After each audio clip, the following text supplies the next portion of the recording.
Bonsoir et merci de nous ouvrir vos portes pour une rencontre poétique. Un peu de douceur dans un monde brut. Installez-vous confortablement. Bon sabbat chez vous, saison 8 commence maintenant.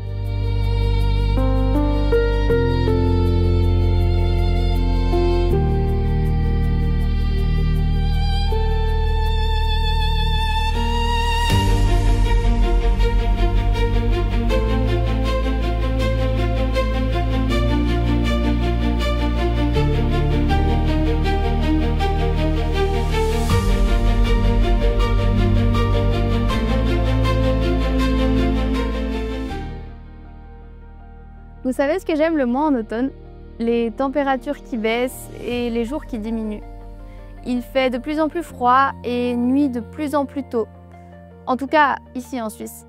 Si vous êtes comme moi, bienvenue à Bon Sabbat chez vous. Je vous embarque avec moi pour un moment chaleureux de chant et d'étude de la Bible, accompagné de celui que la Bible appelle la lumière du monde, le soleil, et qui est apparu plusieurs fois sous forme de feu. Alors, prenez votre thé et c'est parti!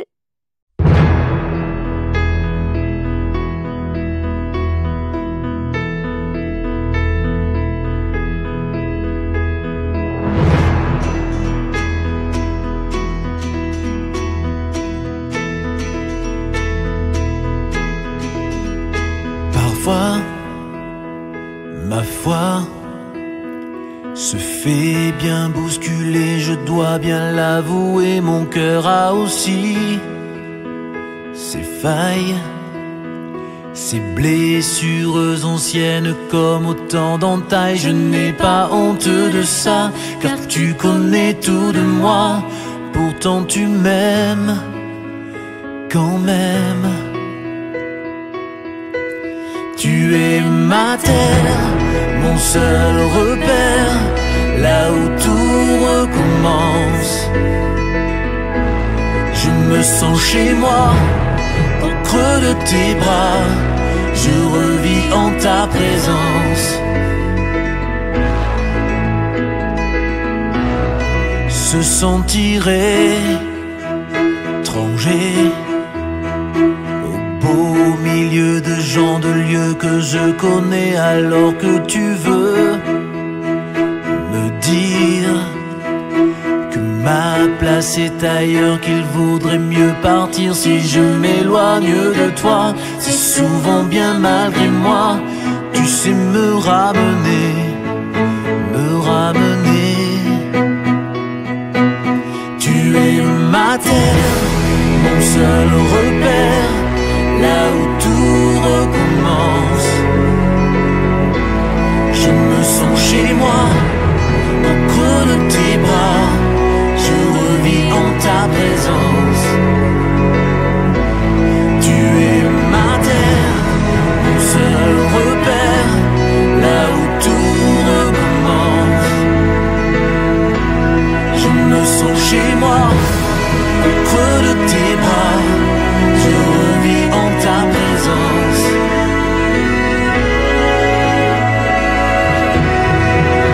Et qu'importe l'endroit, mon âge ou bien mes choix, toi tu ne changes pas dans ton amour pour moi. Et qu'importe l'endroit, mon âge ou bien mes choix, toi tu ne changes pas.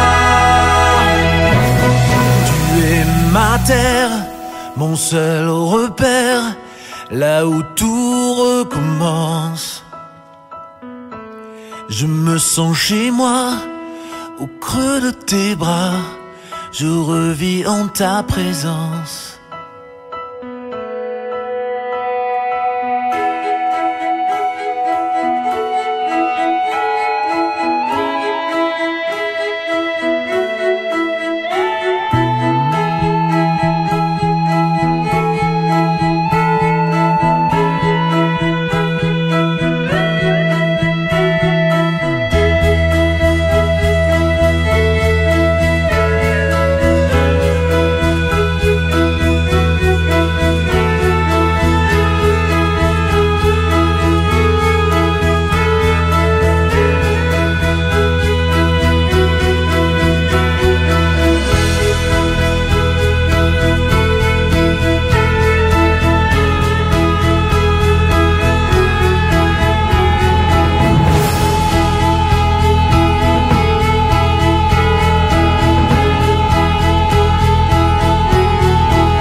vous avez déjà testé les restaurants dans le noir? Vous connaissez?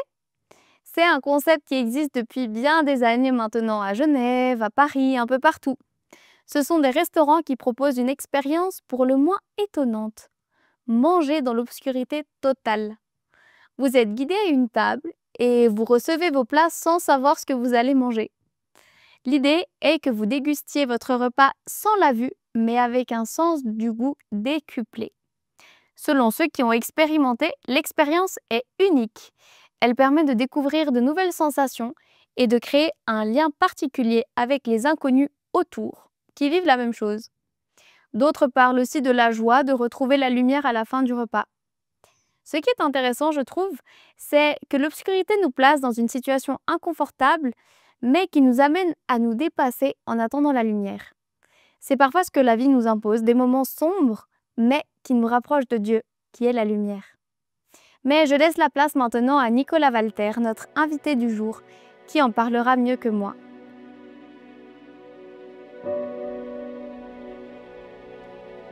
Je voudrais commencer ce soir par une image très simple.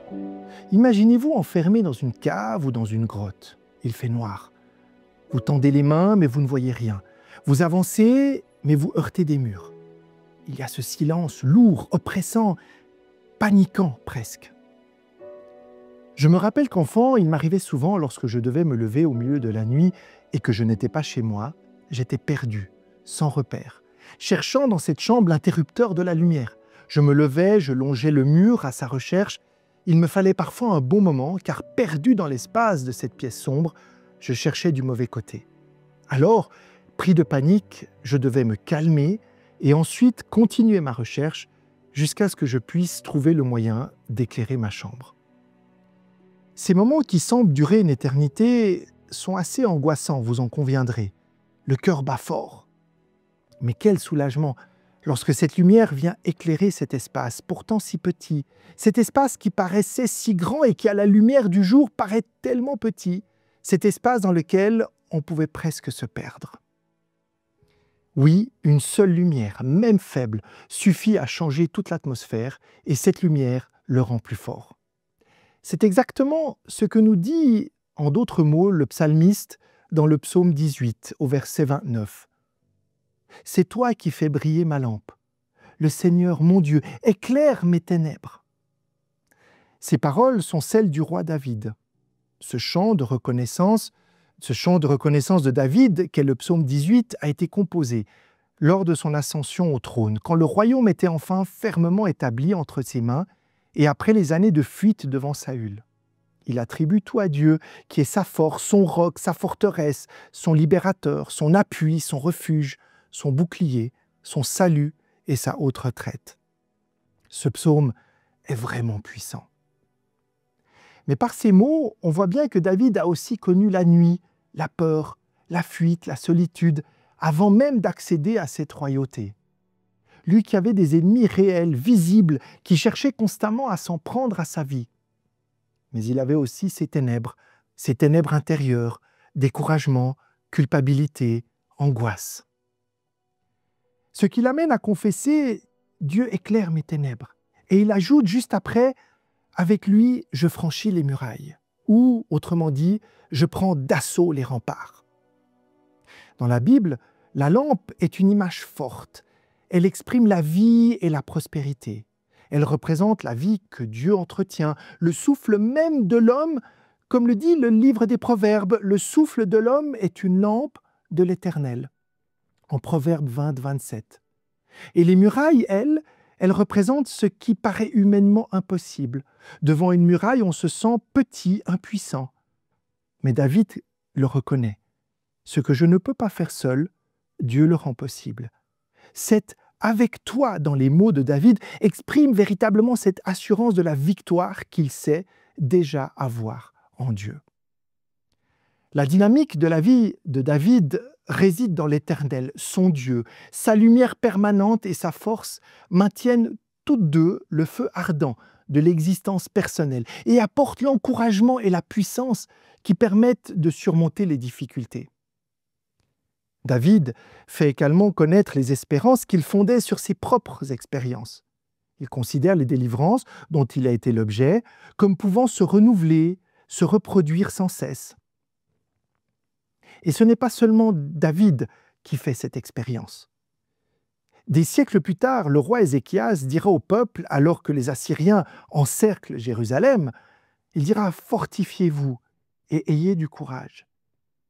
Avec nous est l'Éternel, notre Dieu, pour nous secourir et pour combattre nos combats. » Dans 2 Chroniques 32, les versets 7 et 8. Le même esprit traverse les générations. C'est Dieu qui combat pour nous. C'est lui qui nous fortifie. On retrouve encore ce refrain dans le psaume 60, au verset 14. « Avec Dieu, nous déploierons nos forces. C'est lui qui écrasera nos adversaires. » Oui, cette conviction n'est pas isolée. C'est un fil rouge qui parcourt toute l'histoire biblique. Avec Dieu, les ténèbres s'éclairent et les murailles tombent. C'est à chaque fois lui qui mène le combat pour nous, et non nous-mêmes, nous-mêmes tout seuls. C'est de l'Éternel que viennent nos forces qui nous permettent d'être forts et courageux. Quand je lis ces versets sur les ténèbres, ces ténèbres que Dieu vient éclairer et ces murailles qui sont franchies, je pense à mes propres combats. Mes ténèbres ne sont pas toujours visibles aux yeux des autres. Mais elles sont bien souvent présentes dans les combats personnels, parfois les luttes quotidiennes, comme les vôtres peut-être. Et l'Éternel va y mettre une lumière pour éclairer la grotte dans laquelle je me suis laissé enfermer bien trop souvent. Une grotte qui est devenue une sorte de prison par honte, peur du regard des autres, ou que sais-je. Mais avec l'Éternel, je suis prêt à faire face à ces ennemis, dans l'ombre qui me retiennent captif et qui restent tapis dans le silence, dans l'attente de m'achever. L'Éternel me donne la force d'y faire face, non pas tout seul, mais avec sa force, pour franchir ces obstacles et faire ainsi briller cette lumière, non pas ma lumière, mais sa lumière, celle que je ne peux pas refléter seul, mais qui est le reflet de celui que je représente par ma foi et mon témoignage. Vous aussi, vous avez sans doute vos ténèbres. Elles portent des noms différents, solitude, anxiété, maladie, échec, culpabilité. Ces ténèbres qui nous retiennent captifs, elles se cachent dans le silence et semblent parfois prêtes à nous achever. Mais le psaume 18 nous rappelle une vérité. Ce n'est pas moi, ce n'est pas vous qui faisons jaillir cette lumière. C'est l'Éternel qui vient dans nos ténèbres, dans nos profondeurs, pour nous visiter à sa lumière, nous éclairer d'un jour nouveau. C'est lui qui, par sa présence, allume la lampe, qui va éclairer la prison ou la grotte ou la chambre dans laquelle on a pu être et nous donner la force de franchir les murs et les obstacles dans nos vies. J'aime cette image. Tu fais briller ma lampe. Une lampe, vous en conviendrez, c'est fragile. Une petite flamme peut vaciller, elle peut s'éteindre. Mais dans la main de l'Éternel, de notre Dieu, elle reprend vie. Dieu ne promet pas de faire disparaître les murailles. Il ne promet pas que les ténèbres ne reviendront jamais. Mais il promet 2 choses. La lumière pour éclairer nos pas et la force pour franchir les obstacles. Alors si vous êtes assis ce soir avec un poids, un combat intérieur, une blessure secrète, laissez Dieu rallumer votre lampe. Parfois, nous cherchons une voix humaine qui nous rassure, un proche qui nous comprenne, et il n'y a personne. Un silence, une absence, et ça c'est lourd. Mais même quand les voix se taisent, la création parle encore de la gloire de Dieu. Un chant d'oiseau, un coucher de soleil, le souffle du vent dans les arbres, autant de signes que Dieu est encore là, sa lumière brille, même quand nous nous croyons seuls ou que nous croyons être seuls. Alors je vous pose une question. À vous qui partagez ce temps de réflexion avec moi ce soir, quelle grotte vous enferme aujourd'hui? Quelles sont vos ténèbres? Quel mur se dresse devant vous? La lumière dont parle David s'est pleinement révélée en Jésus-Christ.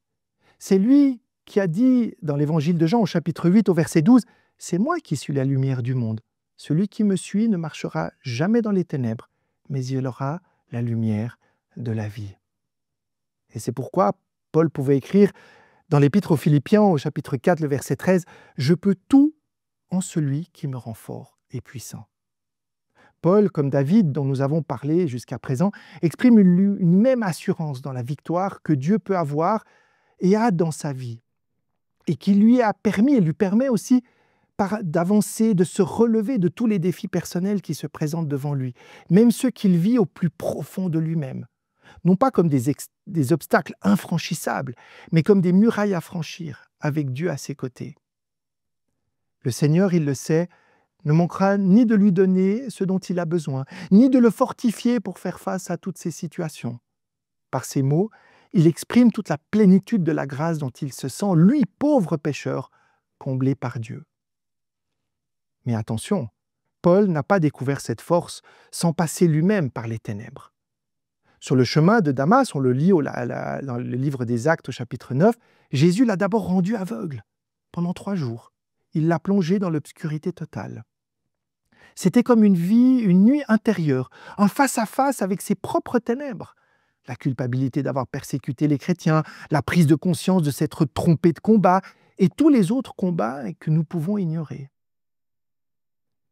Mais ce n'était pas une nuit pour l'écraser, c'était une nuit pour le transformer. Quand Ananias est venu prier pour lui, ses yeux se sont ouverts et avec cette nouvelle vue, Paul a reçu une nouvelle mission. Jésus va lui dire qu'il sera désormais un instrument qu'il a choisi pour porter son nom devant les nations. En d'autres termes, Paul est passé de sa lumière personnelle ou de ses ombres personnelles, celle de ses convictions, de sa propre force, de son orgueil, de ses limites, à la vraie lumière du Christ, pour qu'il réalise et commence à assumer ce qu'il a fait, non pour le mettre à terre, mais pour qu'il puisse se relever, combattre ses propres ennemis, ses convictions personnelles, qui l'ont fait être un ennemi de Jésus en persécutant les premiers chrétiens, et devenir ainsi à son tour une lumière. Ainsi, Jésus l'a relevé, non pas pour en faire un super-héros, mais pour lui apprendre à vivre et à servir avec la lumière et la force de Dieu seul. Paul a expérimenté le fait que sans Jésus-Christ, sans s'appuyer sur sa grâce, il ne peut rien. Parce qu'il a expérimenté que la lumière du Christ est plus forte que ses ténèbres passées. Il est devenu à son tour, ainsi, une lumière pour le monde, marquant le début du christianisme. Et cette promesse, elle est encore vraie pour moi et pour chacune et chacun d'entre nous aujourd'hui. Quelle consolation, n'est-ce pas? Dans l'extrémité de nos maux, quelle puissance se trouve dans cette faiblesse? Quelle lumière peut jaillir ainsi de ces ténèbres? Une consolation, une grâce qui s'appuie pleinement sur Dieu en Jésus-Christ, par la puissance du Saint-Esprit dans nos vies qui vient illuminer de l'intérieur nos grottes, pour nous éclairer de l'intérieur, qui vient nous indiquer le bon chemin de la sortie, qui vient apporter une espérance, parce qu'en Dieu, nous sommes désormais suffisamment forts pour combattre nos ennemis, renverser des murailles qui nous empêchent d'être des véritables enfants de Dieu, des véritables enfants de lumière, afin d'être à notre tour cette lumière du monde pour notre temps. Alors ce sabbat, je voudrais vous inviter à un geste intérieur très simple, de fermer les yeux et de présenter à Dieu vos ténèbres. Remettez-lui vos prisons intérieures et laissez sa lumière entrer. Avec lui, aucune muraille n'est trop haute, aucun ennemi n'est trop fort, aucune nuit n'est trop obscure. Une lumière s'est levée et cette lumière, c'est l'Éternel notre Dieu en Jésus-Christ. Bon sabbat chez vous.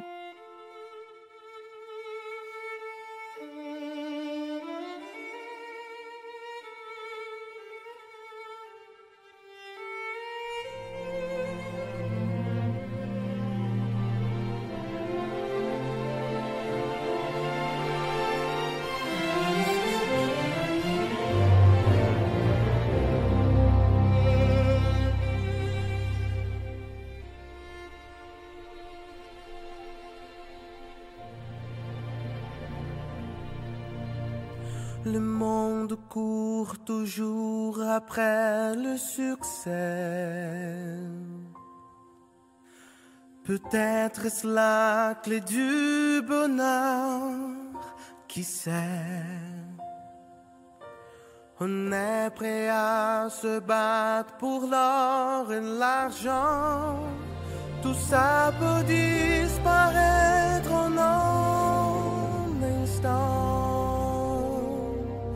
mais Jésus est notre unique espérance. En lui, la vie prend un tout autre sens. C'est lui qui nous promet un monde nouveau, sans douleur et sans peur, ce sera beau. Sur la terre, notre vie est passagère, et même nos succès sont fragiles et éphémères. Mais l'avenir est certain, car Dieu me tient par la main, même si le monde s'écroulait, je serai en paix.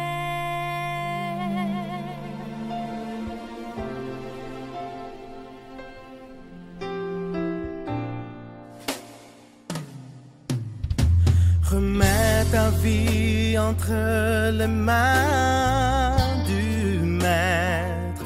Confie-lui tous tes projets, il agira.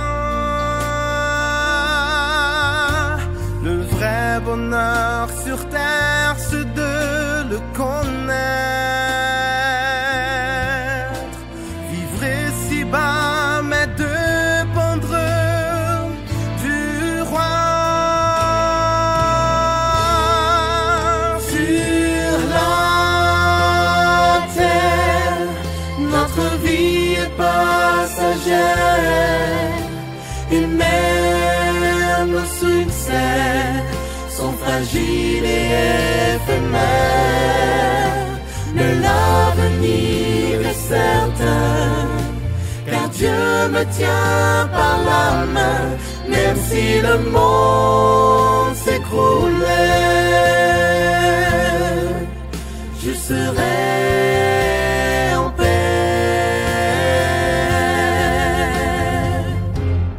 Dans la lutte contre le mal, Jésus est le grand vainqueur.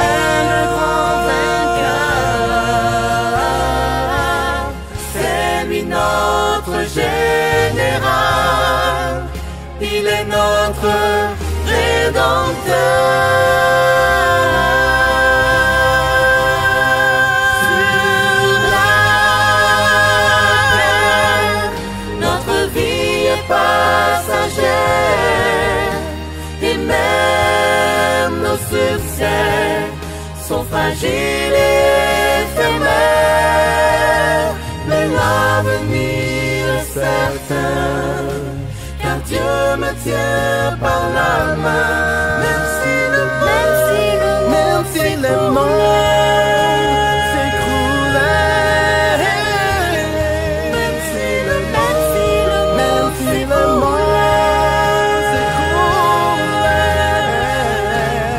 même si le monde s'écroulait,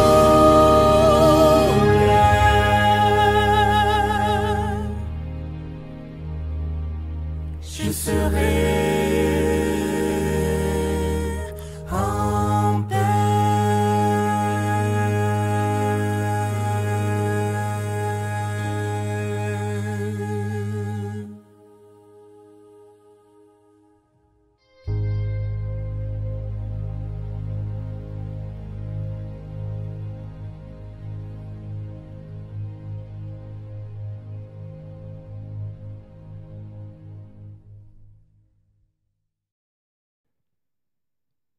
Après ce temps de réflexion, et peut-être ce temps que vous avez pris pour laisser Dieu entrer dans vos ténèbres, j'aimerais vous inviter à un temps de prière ensemble.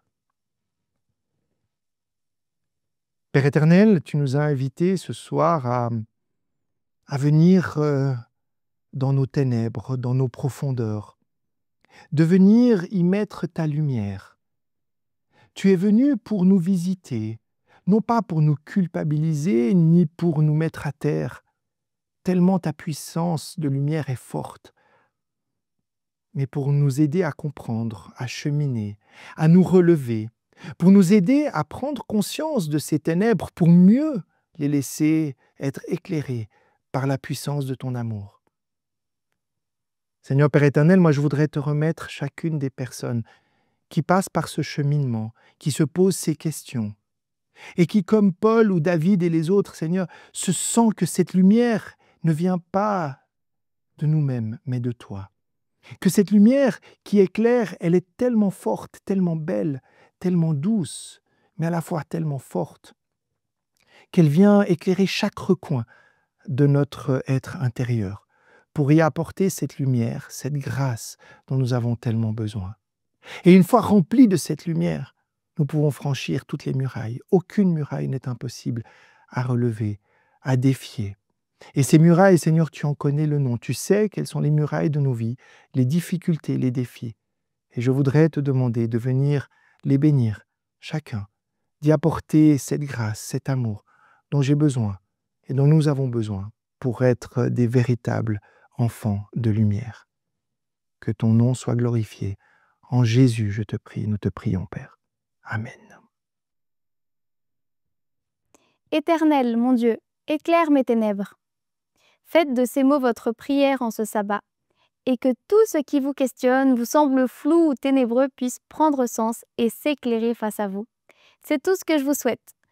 Et partagez en commentaire vos expériences avec Dieu. Nous aimons lire vos témoignages, et cela encourage tous les internautes. Moi, je vous dis à la semaine prochaine pour l'étude d'un nouveau psaume. Rendez-vous donc vendredi prochain à 19 h sur la chaîne Espoir Média. D'ici là, je vous souhaite une bonne soirée et un bon sabbat chez vous.